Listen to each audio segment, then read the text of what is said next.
अस्सलाम वालेकुम प्यारे बच्चों। आज के इस वीडियो में हम एहतमाल इस सबक का आखिरी नुक्ता देखेंगे। कल के वीडियो में हमने देखे मश्की सेट 5.3 को किस तरह से हल करना है।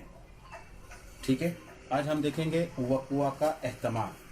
वक़्वा का एहतमाल, अगर एस ये नमूना औसत हो, नमूना औसत, और उस पर एक वक़्वा ए हमने लिखा है। ए जो है ये कोई भी एक वक़्वा है। ठीक है, तो वक़्वा ए का एहतमाल, वक़्वा ए का एहतमाल उसे हम जाहिर करेंगे पी ऑफ ए से। अंग्रेजी में एहतमाल को प्रोबेबिलिटी बोला जाता है, तो उसका पी लेंगे यहाँ पर, पी ऑफ ए। ठीक है, यानी वक़्वा ए का एहतमाल, और उसकी तारीफ इस तरह से बयान करेंगे कि पी ऑफ ए बराबर वक़्वा ए के, वक़्वा ए के नमूना नुकात की तादाद, नमूना नुकात की तादाद बटे नमूना औसत के, नमूना औसत के, नमूना औसत के नमूना नुकात की तादाद, नमूना नुकात की तादाद। ये उसकी तारीफ है। पी ऑफ ए बराबर वक़्वा ए के नमूना नुकात की तादाद, उसको हम जाहिर करेंगे एन ऑफ ए से, बटे नमूना औसत के नमूना नुकात की तादाद यानी एन ऑफ एस। और कल ये दोनों चीजें हमने कल मालूम की है। देखो, एन ऑफ ए भी मालूम किए, नमूना नुकात की यानी वक़्वा के नुकात की तादाद, और एन ऑफ एस ये हमने इससे पहली दो मशकों में हल किए हैं। ठीक है, तो बिल्कुल आसान सी तारीफ है। इसकी कुछ ही मिसालें मैं आप लोगों के सामने पेश करूंगा। ठीक है, तो ये तारीफ आप लोग याद रखेंगे। पी ऑफ ए बराबर, पी ऑफ ए बराबर बोलेंगे मेरे साथ में, पी ऑफ ए बराबर एन ऑफ ए बटे एन ऑफ एस। ये उसकी क्या हो गई? तारीफ हो गई। ये उसकी क्या हो गई? तारीफ हो गई। तो ये आप लोग तारीफ याद रखेंगे। तारीफ कोई पूछता नहीं है, सिर्फ दाब्ता याद रखो आप लोग कि पी ऑफ ए बराबर एन ऑफ ए बटे एन ऑफ एस। अब इसका इस्तेमाल करके मश्की सेट 5.4 की कुछ मिसालें मैं आप लोग के सामने पेश करूंगा। मश्की सेट 5.4, पहली मिसाल इस तरह से है कि दो सिक्के बैक वक्त उछाले गए, दर्ज झेल वक़्वों का एहतमाल मालूम कीजिए। नंबर 1, कम से कम एक चित हासिल हो और एक भी चित हासिल न हो। ठीक है, तो इसका हल शुरू करेंगे हम लोग कि चूंकि दो सिक्के बैक वक्त उछाले गए, तो उसका नमूना औसत किस तरह से लिखना है ये हम लोग इससे पहले के वीडियो में देख चुके। फिर से यहाँ पर मैं लिखता हूँ आप लोगों के लिए कि एस बराबर एच एच, बराबर है दो ही सिक्के है, H H, H T, T H और टी टी, बराबर है। तो उसमें एन ऑफ एस मिलेगा आपको। एन ऑफ एस बराबर 1, 2, 3 और 1, 4 मालूम किया हमने। ये मश्की सेट 5.2 में इस तरह की मिसालें हमने हल की है। अब उसके बाद में वक़्वा लेंगे। अब यहाँ पे वक़्वा के लिए नाम नहीं दिए, तुमको नाम दिए क्या? नहीं दिए। तो हम इस तरह से लेंगे यहाँ पर कि फर्ज करें वक़्वा ए, वक़्वा ए क्या है? वक़्वा ए तो डैश करके उसके आगे जो जुमला है वो लिखेंगे जैसा सवाल में दिया हुआ है कि कम से कम एक चित हासिल होने का वक़्वा है, एक चित हासिल होने का वक़्वा है। इसलिए ए बराबर, अब कम से कम का मतलब, इससे भी पहले मैंने आपको बताया हूं कि कम से कम का मतलब कम से कम एक होना चाहिए, कम से कम एक चित होना चाहिए। ज्यादा से ज्यादा कितने भी चलेंगे। तो अपने पास नमूना औसत में ज्यादा से ज्यादा कितने चित है? तो 2 चित है अपने पास, बराबर है। यानी कम से कम एक और ज्यादा से ज्यादा 2। तो उसके नमूना नुकात होंगे एच एच, एच टी और टी एच। ठीक है, तो एन ऑफ ए बराबर कितना मिला तुमको? एन ऑफ ए बराबर 3। ठीक है, और इसलिए अब यहां तक हमने इससे पहली मश्क 5.3 में यहां तक की मिसालें हमने हल की है। हर वक़्वा के लिए उसके नमूना नुकात की तादाद तक हमने मिसालें हल की है। उसके आगे सिर्फ इतना लिखना है तुम्हें कि इसलिए वक़्वा के एहतमाल की तारीफ की बिना पर पी ऑफ ए, इस तरह से लिखेंगे, पी ऑफ ए बराबर एन ऑफ ए बटे एन ऑफ एस, बराबर पी ऑफ ए की तादाद कितनी आई? एन ऑफ ए की तादाद कितनी आई? तो 3 बटे एन ऑफ एस की तादाद कितनी है? 4। तो ये उसका जवाब होगा 3 बटे 4। अगर मुख्तसर होता होगा, मुमकिन है तो मुख्तसर करें आप लोग, अगर नहीं है तो उसको ऐसे ही छोड़ दें। ठीक है, तो जब भी आप लोग एहतमाल, वक़्वा का एहतमाल मालूम करें, तब एक बात ध्यान में रखिए कि नसब नुमा का जो अदद है ये शुमार कुनिंदा से हमेशा बड़ा होना चाहिए। शुमार कुनिंदा से कैसा होना चाहिए? बड़ा होना चाहिए। ठीक है, शुमार कुनिंदा यहाँ पर छोटा और नसब नुमा का अदद ये हमेशा बड़ा होना चाहिए। अगर इसका उल्टा लिख दिया तुमने तो तुम्हारा जवाब क्या हो जाएगा, वहां पर गलत हो जाएगा। इस बात का सभी लोग ख्याल रखें। ठीक है, तो इस तरह से जो है हम क्या क्या करना है, वकुआ का एहतमाल मालूम करना है। अब उसके बाद में वकुआ बी लेंगे। वकुआ बी क्या है? वकुआ बी एक भी चित हासिल न होने का वकुआ है। एक भी चित हासिल न होने का वकुआ है। तो बी क्या है? एक भी चित हासिल नहीं होना चाहिए। एक भी चित हासिल नहीं होना मतलब क्या आएगा? सिर्फ पट ही आएंगे। तो पट बोले तो एक ही रुकने है उसके अंदर, टी टी बराबर है। और इसलिए एन ऑफ बी कितने अरकान होंगे इसके अंदर? एक ही रुकना होगा। बराबर है, कुछ दिक्कत है इसके अंदर? नहीं। अब उसके बाद में फिर तारीफ लेंगे और इसलिए पी ऑफ बी बराबर एन ऑफ बी बटे एन ऑफ एस। अब एन ऑफ बी की तादाद कितनी आई? 1 बटे एन ऑफ एस की तादाद कितनी दी गई है? 4। तो पी ऑफ बी बराबर 1 बटे 4। तो इस तरह से जो है ये पहली मिसाल, और इसी तरह से बकिया मिसालें आपको क्या करना है? लिखना है, हल करना है। क्योंकि मश्क के अंदर जितनी मिसालें दी गई, जो अलग टाइप की मिसालें हैं, सिर्फ 3 मिसालें मुझे अलग लगी। जिसका नमूना औसत किस तरह से लिखना है ये आपको नहीं पता, और वकुआ किस तरह से लिखना है ये नहीं पता। बाकी तमाम मिसालें जो है हमारे पिछली मश्क में 5.2 और 5.3 में ज्यादातर मिसालें कवर हो चुकी है। सिर्फ आगे का जो हिस्सा इतना है कि वकुआ की तारीफ की बिना पर इतना एक स्टेप जो है तुमको क्या करना है, उसके अंदर आगे काम करना है, वो आप लोग खुद से करेंगे। अगर कोई दिक्कत होगी तो आप लोग मुझे व्हाट्सएप कर सकते हैं। दूसरी मिसाल इस तरह से है कि एक बॉक्स 1 से 15 तक आदाद वाले, एक बॉक्स में होना चाहिए था, एक बॉक्स में 1 से 15 तक आदाद वाले 15 कार्ड है। इस बॉक्स से एक कार्ड बेतरतीब तरीके से निकाला गया। एक कार्ड को निकालना है हमें। ठीक है, जेल के वकुआत का एहतमाल मालूम कीजिए कि कार्ड पर का अदद ये जुफ्त है और दूसरा 5 के ज़ौफ में है। ठीक है, तो हम शुरू करेंगे कि चूंकि एक कार्ड, एक बॉक्स में 1 से 15 तक आदाद वाले 15 कार्ड है, 15 कार्ड है। उस बॉक्स से एक कार्ड बेतरतीब तरीके से निकाला गया। इसलिए एस बराबर नमूना औसत, जिनके जितने मुमकिन हासिलात होंगे। अब क्या क्या मुमकिन हो सकता है कि उन 15 कार्ड में से 1 नंबर का कार्ड निकले, 2 नंबर का निकले, 3 नंबर का निकले, 4 का निकले, 5, 6, 7, 8, 9, 10, 11, 12, 13, 14 और 15 बराबर है। ये नंबर में से कोई भी एक नंबर का कार्ड निकल सकता है। ये तमाम मुमकिन हासिलात है जो कि हम लोग नमूना औसत में लिखते हैं। और इसलिए एन ऑफ एस बराबर कितने होंगे? ये टोटल अरकान 15 अरकान होंगे। ठीक है, अब ये एक हो गया। उसके बाद फिर हम फर्ज करेंगे, फर्ज करें कि कैपिटल ए वकुआ ए, फर्ज करें वकुआ ए क्या है? ये कार्ड पर का अदद, वकुआ ए कार्ड पर का अदद क्या है? जुफ्त होने का वकुआ है। जुफ्त होने का वकुआ है। अगर कार्ड पे का आदत जुफ्त आदत है तो फिर क्या हो सकते हैं? एक के अरकान जुफ्त आदत, 1 से 15 तक के जुफ्त आदत वो लेंगे सब, 2, 4, 6, 8, 10, 12, 14, 14 तक ही आएंगे। बराबर है। तो एन ऑफ ए बराबर कितना मिलेगा फिर आपको? एन ऑफ ए बराबर 1, 2, 3, 4, 5, 6, 7। एन ऑफ ए बराबर कितना?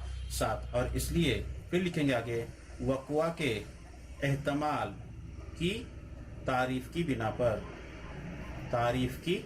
बिना पर क्या मिलेगा आपको?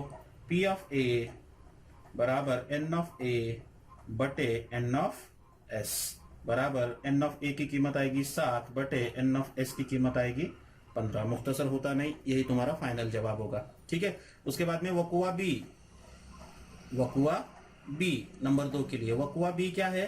तो 5 के ज़ौफ में है। कार्ड पर का अदद 5 के ज़ौफ में है। ठीक है, अगर 5 के ज़ौफ में है तो बी के अरकान क्या मिलेंगे फिर? 5 के ज़ौफ में बोले तो 5, 10, 15। 5 के ज़ौफ में मतलब 5 के पहाड़े में। तो 5 के पहाड़े में आदाद आते 5, 10, 15 और अपने पास 1 से 15 तक ही आदाद है, बराबर है। तो ये 3 यहाँ अरकान होंगे और इसलिए n ऑफ b बराबर कितना मिलेगा तुमको 3 और इसलिए फिर नीचे लिखेंगे p ऑफ b। चाहे तो आप ये जुमला लिख ले वहां पर कि वक़्वा के एहतमाल की तारीफ की बिना पर p ऑफ b बराबर n ऑफ b बटे n ऑफ s बराबर n ऑफ b की कीमत कितनी 3 बटे n ऑफ s की कीमत कितनी 15। अब यहाँ पर मुख्तसर हो सकता है 3 के पहाड़े में 15 आते तो 3 से तकसीम करेंगे इसको, 3 1 का 3 का पहाड़ा 1 तक पढ़ेंगे और यहाँ पर 3 का पहाड़ा कहाँ तक पढ़ेंगे 5 तक पढ़ेंगे, कीमत होगी 1/5। तो इस तरह से जो है ये दो मिसालें, जो अलग टाइप की मिसालें थी जो हमने इससे पहली मश्क में नहीं देखे थे, वो दो मिसालें मैंने आप लोगों के सामने यहाँ पर पेश किया हूँ। ठीक है, और एक मिसाल देखेंगे इसकी। ताश की गड्डी में 52 पत्तों में ये 4 किस्म के पत्ते होंगे, हुकुम का पत्ता, चिड़िया का पत्ता, पान का पत्ता और ईंट का पत्ता। भले आपको नाम अलग अलग लगे लेकिन अब ये देखो उसकी शक्ल में बनाता हूँ। यहाँ पर इस तरह से ये पत्ता होता है, आप लोगों ने ताश की गड्डी जिसको मालूम है इस तरह से उसको नजर आएगा। ये चिड़िया के पत्ते में इस तरह से होगा, देखो सॉरी हुकुम का पत्ता ऐसे नहीं होता, सॉरी गलत हो गया। ये चिड़िया का पत्ता यहाँ पर आएगा, ये किलवर जिसे बोला जाता है आम जबान में, ये चिड़िया का पत्ता हो गया। फिर हुकुम के पत्ते में इस तरह से होता है हुकुम का पत्ता, देखो ठीक है। और ये दोनों पत्ते जो होते हैं, ये दोनों पत्ते ये सिया रंग के होते हैं, काले पत्ते होते हैं ये, ठीक है। अब पान के पत्ते में सिर्फ इस तरह से बना होता है, पान का पत्ता कहेंगे इसे हम, और ईंट के पत्ते में इस तरह से होता है। और ये दोनों पत्ते जो है ये लाल पत्ते होते हैं, इनका रंग जो होता है ये लाल पत्ते होते हैं, ठीक है। अब ये 4 किस्म के पत्ते हुए। अब हर एक किस्म के इसमें 13-13 पत्ते होते हैं।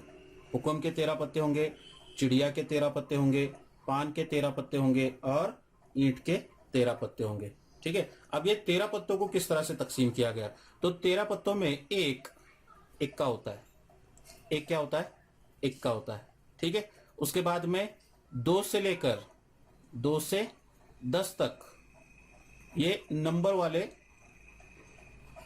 पत्ते होते हैं, नंबर वाले पत्ते होते हैं, 2 3 4 5 6 7 8 9 10 ऐसे, ठीक है। तो ऐसे ये 9 और ऊपर का 1 10, ऐसे टोटल यहाँ पर कितने पत्ते हो गए, टोटल 10 पत्ते हो गए। अब उसके बाद में आते हैं तस्वीर वाले पत्ते।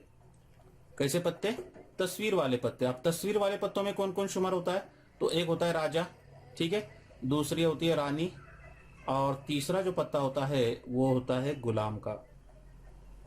वो क्या होता है, गुलाम का। राजा के ऊपर के लिखा हुआ रहता है किंग, रानी के ऊपर क्यू लिखा होता है क्वीन और गुलाम के ऊपर जैक लिखा होता है। तो इस तरह से हर एक किस्म के पत्ते में इस तरह से 13 पत्ते होते हैं।